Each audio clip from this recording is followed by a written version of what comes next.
السلام عليكم ورحمة الله وبركاته. وهلاشين هذا اسماعيل أنتو حنكرنا بريس حوغا ير بدن لكن waxay saaran heli filfil iyo dhagayare iyo qorfa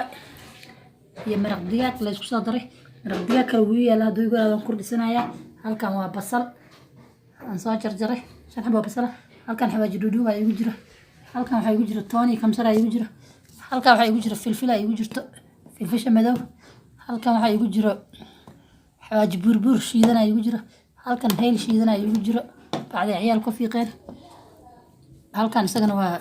bariis masala insha Allah dabkan tagaynaa saliid basasha aan dabka soo saartay sida quruxda badan ay ugu soo shiilmaysaa basasha basasha markay soo shiilanto wixii carfin oo dhan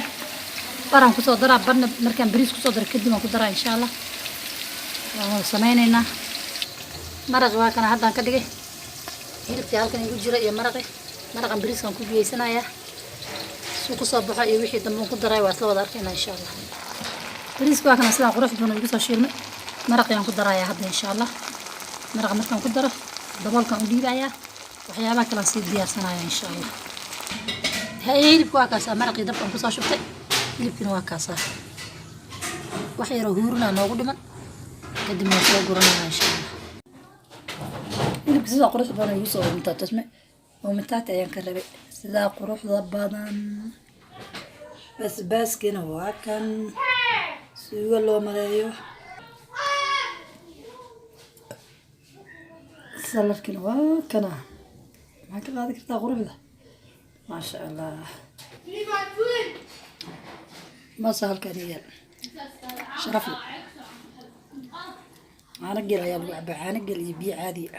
أصور يا أكادية